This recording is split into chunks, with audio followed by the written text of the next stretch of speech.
Labas vakaras, jūsų ekranuose laida Ofiso dramos ir aš jos vedėja Paulina Batiriūtė. Šio vakaro tema – darbdavio identitetas. Kas tai, kam to reikia ir su kuo tai yra valgoma. Apie tai šiandien pasikalbėsime su darbdavio identiteto stratege Justina Darulyte. Labas, Justina. Labas, Paulina. Iškart klausiu, ar darbdavio įvaizdis ir darbdavio identitetas yra vienas ir tas pats? Turbūt tikslinga būtų pasakyti, kad ne tas pats, bet darbdavio įvaizdis yra darbdavio identiteto dalis. Čia kaip ir apie žmogų turbūt, ne? Jeigu planuodami savo įvaizdį mums pakanka išorinės komunikacijos, mes kuriame nuomonę apie save, tai darbdavio identitetų išorinės komunikacijos nepakanka. Mes turim kurti patirtis.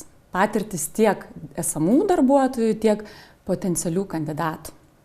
Tai tarsi darbdavio identitetas yra darbdavio stuburas, aplink kurį viskas laikosi, kažkas taip? Taip.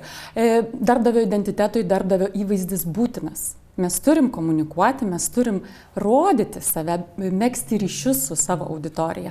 Bet identitetas yra giliau. Giliau mes atsisukam į organizacijos vidų, į savo žmones.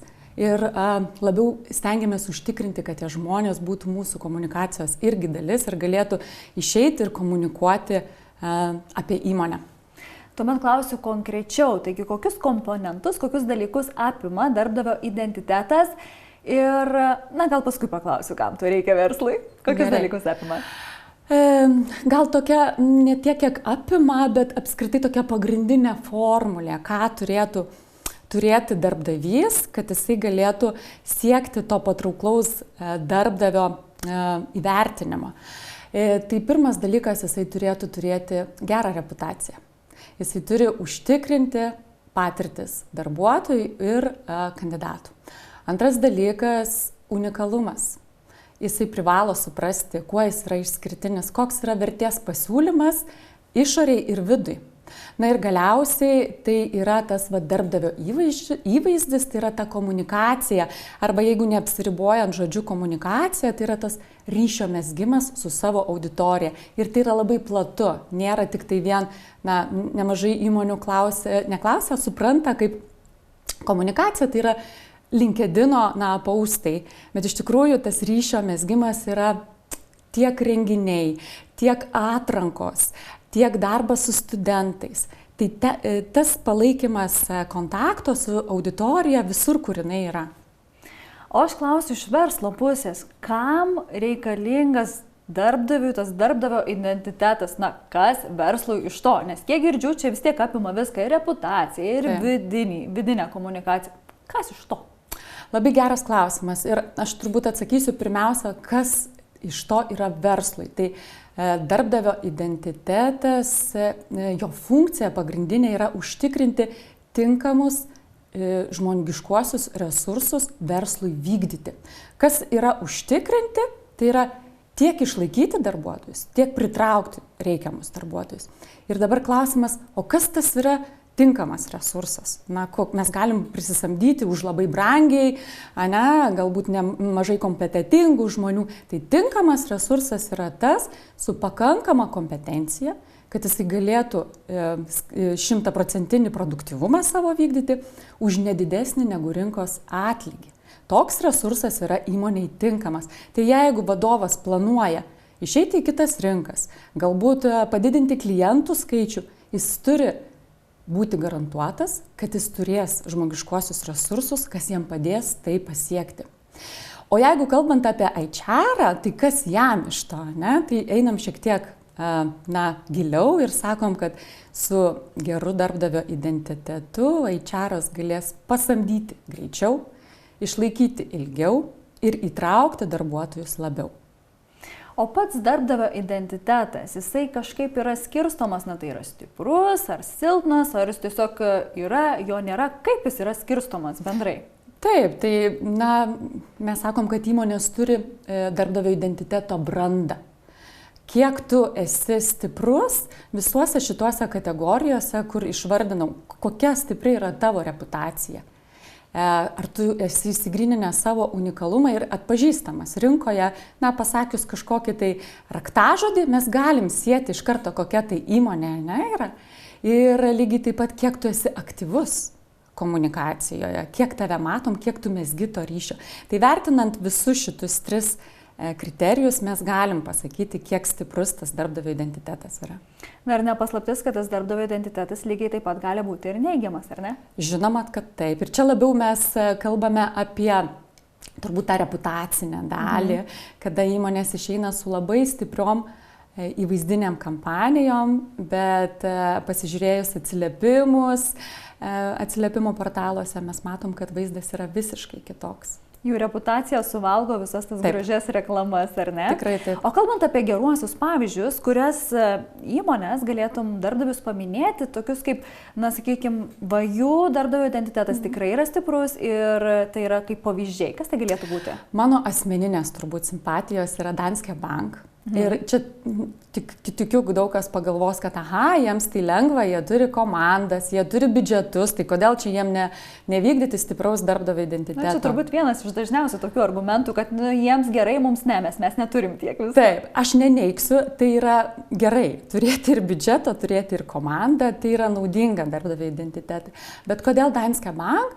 Tai turbūt todėl, kad jisai būtent ir atliepia visus šitus 3 pagrindinius elementus. Jie tikrai turi, na, bent jau kiek matom, tą gerą reputaciją, mes tuose portaluose nerandam kažkokių grubių mobingo atsiliepimų ir panašiai.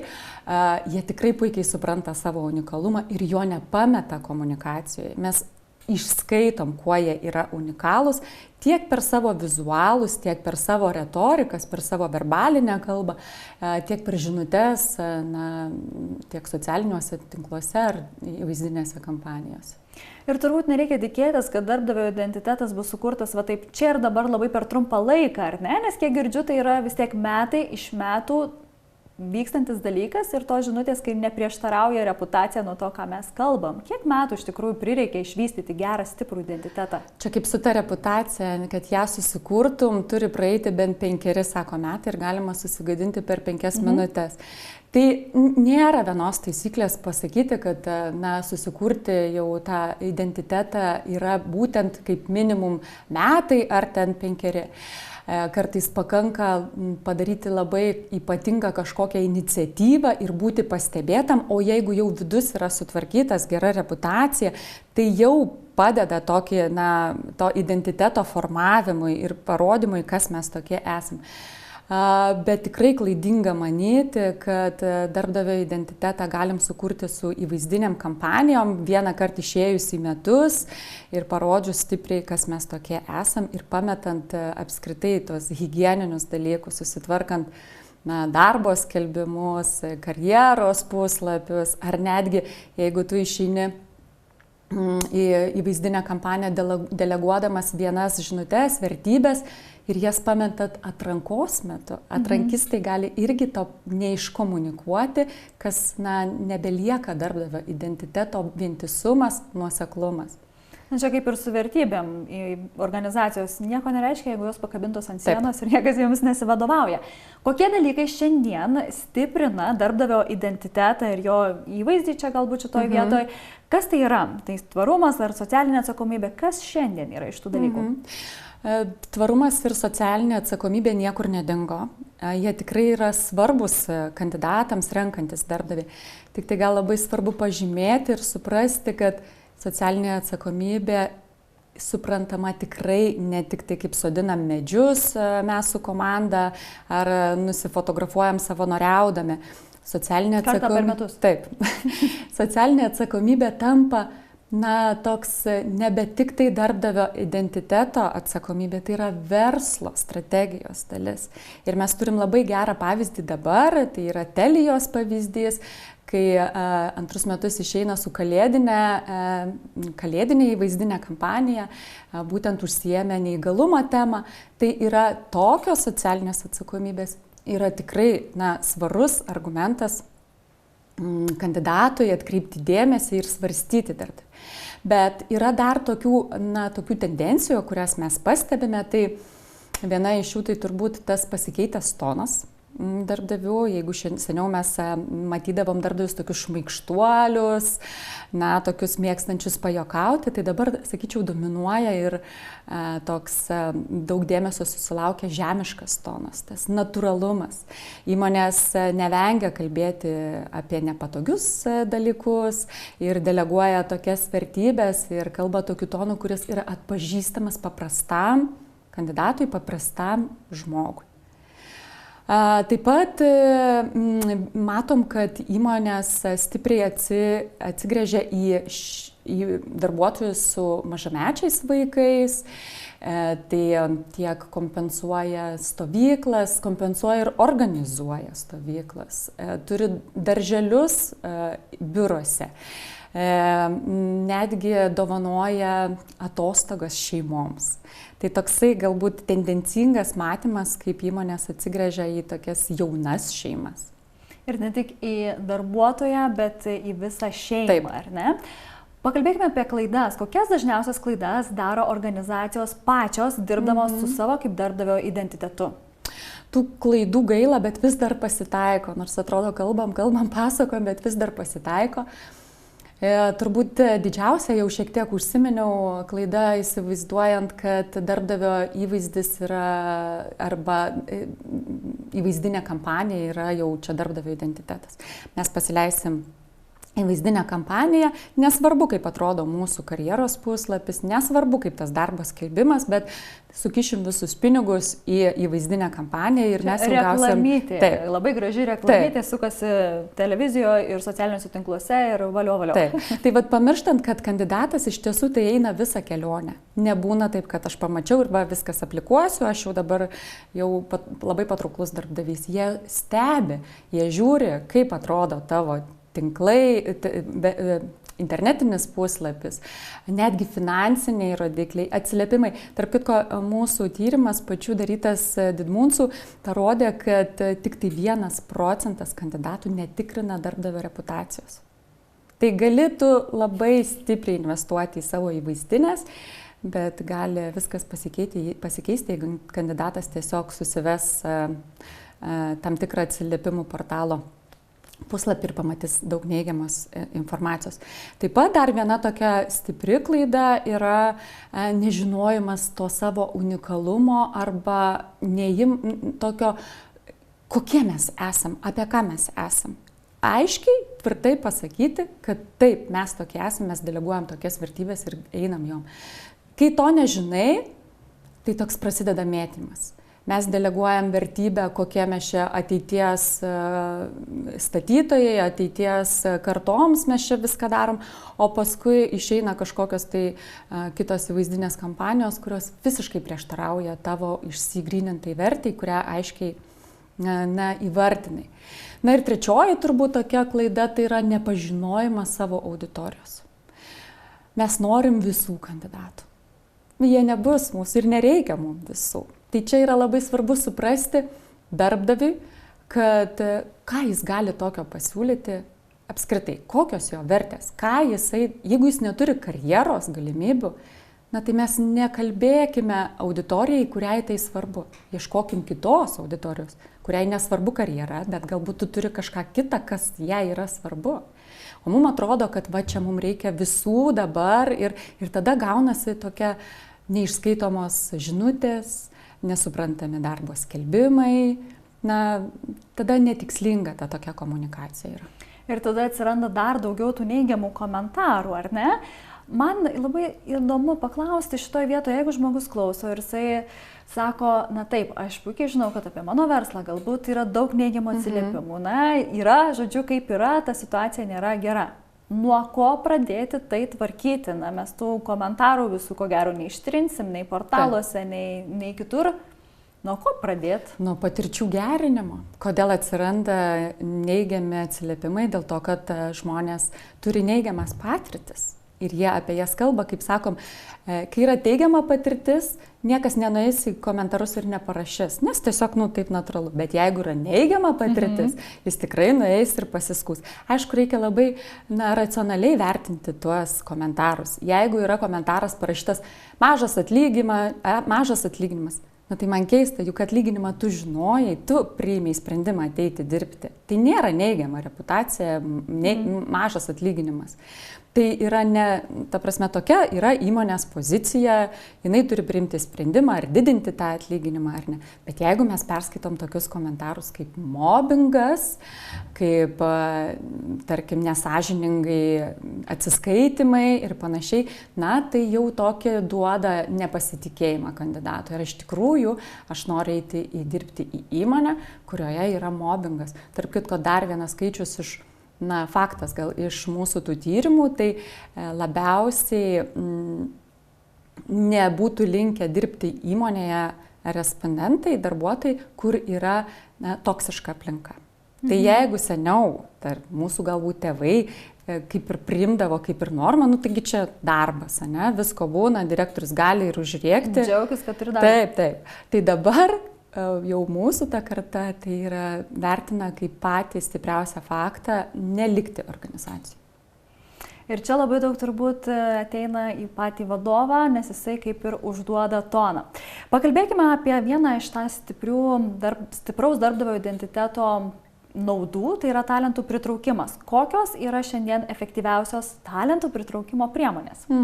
Tas pritraukimas iš tikrųjų labai keičiasi ir jisai keičiasi trukmės prasme. Nebėra taip, kad samda prasideda nuo poreikio suformulavimo, kad mums čia reikia darbuotojo, iki pozicijos užpildymo. Mes šitą tendenciją, šitą faktą, kurį matome, vadiname samda avansu. Įmonės pradėjo stipriai investuoti tiek laiko, tiek biudžeto prasme, dirbant tik su potencialiais kandidatais po X metų. Net neturint poreikio dabar samdyti, įmonės pradėjo dirbti stipriai su studentais.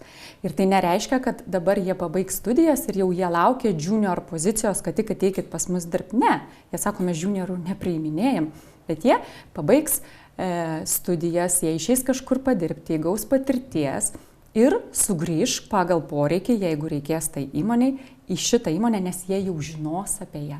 Jau jie bus susikūrę tam tikrą įvaizdį. Tai turbūt ta pagrindinė samdos pokytis yra ta trukmė, kad įmonės galvoja apie ateitį. Na ir matom taip pat tendencingai poreikį iš kandidatų, kad darbdavys būtų žinomas, kad įmonė prekinis ženklas būtų matomas ir žinomas.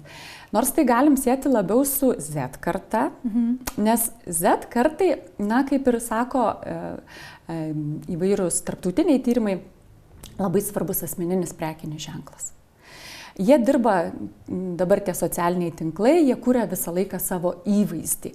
Tai darbas jiems yra dalis jo įvaizdžio. Kalbant su draugais, kalbant su mama, jiems norisi pasigirti, kad tai yra, aš dirbu tokio organizacijoje. Tai lyg tais toks prekinis ženklo, atributas šalia mano asmeninio prekinio ženklo. Bet aš kažkaip pati pagalvojau, kad, kodėl mes galvojam tik apie zetais. Man ir pačiai svarbu būtų dirbti įmonėje, kuri yra, matoma, žinoma, tai nepalikčiau tai tik tai tokie kaip zetams.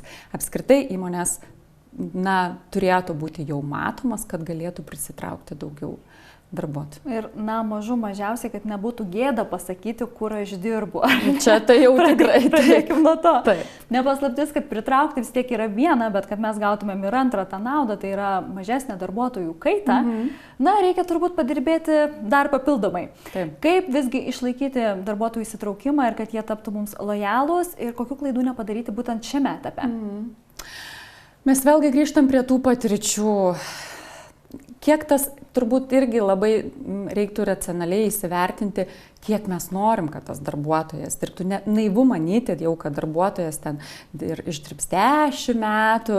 Tikrai yra, dar pasitaiko, bet reiktų įsivertinti, kad ta kaita turėtų būti bent jau tokia atsiperkanti, kad tam tikrą laiko tarpą jisai turėtų išdirbti ir paskui jau mes tikėtis, kad jisai lieka, yra labai gerai. Bet ką daryti, tai labai didelį vaidmenį vaidina svarbu vaidmenį vadovai. Vadovai ypač gali tiek sukontroliuoti tam tikras jautrias situacijas, tiek vesti ir sumotyvuoti darbuotojus, kažko tai siekti. Jeigu kalbam apie įsitraukimą, aš sakyčiau, kad yra labai svarbu transliuoti, patikėti darbuotojams misiją, įmonės misiją, vardan ko mes visą tai darom. Negali darbuotojas pasijausti tik tai kažkoksai tai sraigtelis visame mechanizme arba jūs lobstate, o mes čia turim dirbti. Tai yra toks vieno tikslo siekimas, kad aš žinočiau, vardan ko visą tai darau. O dar kalbant apie vadovus, koks turėtų būti jų vaidmuo, kiek jie turėtų būti aktyvūs, pavyzdžiui, socialiniuose tinkluose, kalbant ir kuriant darbdavio identitetą? Šiuo metu sakyčiau, kad maksimalus. Matom ryškę tendenciją, kad vadovai pradeda komunikuoti ir vėlgi neapsiribokime tik tai LinkedInu. Vadovų komunikacija nesibaigia socialiniais tinklais. Vadovai komunikuoja konferencijose, klubuose tam tikruose. Jis visur neša žinutę, kad aš atstovauju tam tikrą įmonę. Ir vėlgi tarptautiniai tyrimai rodo, kad net 74% respondentų sieja vadovą su įmonė ir atvirkščiai įmonę su vadovu. Tai jeigu vadovas yra pakankamai aktyvus, jisai išneša daug vertybinių žinučių, tai mes galime galvoti, sieti, kad tokia yra ir įmonė. Ir kaip žinome iš vadovo, jo tas visas aplinka yra kur kas platesnė, tai visas įsitraukimas į komunikaciją yra daug stipresnis negu tiesiog iš įmonės paskyros. Esu girdėjusi, kad ir renginiai apskritai gali būti labai puiki talentų pritraukimo priemonė, ar ne? Taip. Ar gali pasidalinti pačiais įdomiausiais ar vienu pačiu įdomiausiu pavyzdžiu, kuris, tikrai padėjo pritraukti talentus? Dabar taip minty turbūt turiu Kilo Health'ą ir čia turbūt jie turi du pavyzdžius. Vienas iš pavyzdžių tai yra kaip pritraukti tiesiog išorinę auditoriją, kurie atkreiptų tave dėmesį, tai jie suorganizavo WordPress'o parodą savo biure, taip ir parodė savo biuro išskirtinumą ir taip leido auditorijai, kuri gal anksčiau apie juos nieko nežinojo, sužinoti. Bet įdomus turbūt dar vienas jų renginys, kur buvo suorganizuotas jų viduje, jų žmonėm. Tai jei neklystu, Open House, jie surengė didelį renginį savo darbuotojams. Ir tas renginys buvo toks wow, kad jų patys darbuotojai komunikavo, gyrėsi, kokia tai yra puikia organizacija. Tai čia du skirtingi pavyzdžiai, kur toks galėjo atkreipti dėmesį tikrai išoriniai auditorijai apie organizaciją. Girdžiu tokį bendrą vardiklį, kad sukurkime tokią patirtį, apie kurią savaime norėsis kalbėti ir labai garsiai, ar ne? Tikrai taip. Justina, žinau, kad tu esi knygos organizacija, kurioje nori dirbti, prisidėjusi prie šios knygos kūrimo, tad aš tau ir užduosiu klausimą, kokia šiandien turi būti organizacija, kurioje žmonės norėtų dirbti? Turbūt tokia organizacija, kurioje aš norėčiau dirbti, būtų skirtinga nuo organizacijos, kurioje norėtum tu dirbti, ne? Tos visos organizacijos turėtų būti, savaip skirtingos, savaip unikalios ir tai labai svarbu nepamiršti. Bet tam, kad vykdytumėm gerą darbdavio identitetą, yra svarbu vėlgi tie visi trys elementai. Reputacija, unikalumas ir aktyvus ryšio palaikymas su auditorija. Ir dar paklausiu tavęs, kokios reklaminės kampanijos ar kiti daryti dalykai su darbdavio identitetu, tave pačią įkvepia labiausiai kaip tikrai labai žavūs pavyzdžiai? Apskritai turbūt smagiausia žiūrėti ir labiausiai paliečia, kai tuose reklamose arba įvestinėse kampanijose dalyvauja patys darbuotojai. Tai yra tikriausios turbūt tokios reklaminės kampanijos, nors iš tikrųjų tai yra pakankamai rizikinga. Žmonės vidiniai yra ne aktoriai, jie jaudinasi, jie bijo ir neretai tos žinutės, kurias norim išnešti, tokios būna pakankamai silpnos. Bet vis tiek tai yra žavu matyti, kad vidiniai žmonės įsitraukia ir tiki tuo, kas yra komunikuojama. O šiaip tai, aš vėlgi grįšiu prie Danske Banko ir jų pavyzdys, kaip jie iškomunikavo vyresnių žmonių kvietimą dirbti Danskei, apie tai, kaip žmogus jau savo brandoje gali keisti tam tikras savo darbo pozicijas, man labai sužavėjo tiek tas sprendimas pats panaudoti garsus Lietuvos žmonės, tiek pati ta žinutė, kad iš tikrųjų mums dar neruduo, mes dar galim kažką tai veikti. Šiaip nepamirščiau ir Barboros, nors dabar gal sakyčiau, aš ją kažkaip tai rečiau matau, bet jos išėjimas su pikerių reklama, su prekių surinkėjų reklama, tikrai buvo žavus dėl to, kad jis buvo kitoks. Jis buvo kitoks savo vizualiniu sprendimu, savo tonu, savo žinutėmis ir, kas svarbiausia, jis nepasimetė ilgalaikiai komunikacijoje. Tai, turbūt tokie, kurie žavi. Manau, kad dabar žiūrovai tikrai nueis ir pasižiūrės, kad galėtų įsikvėpti. Ačiū už pokalbį. Ačiū tau. Šiandien tai buvo viskas, ką mes kartu su Justina spėjome jums papasakoti. Susitikime prie ekranų kitose Ofiso dramų laidose. Iki.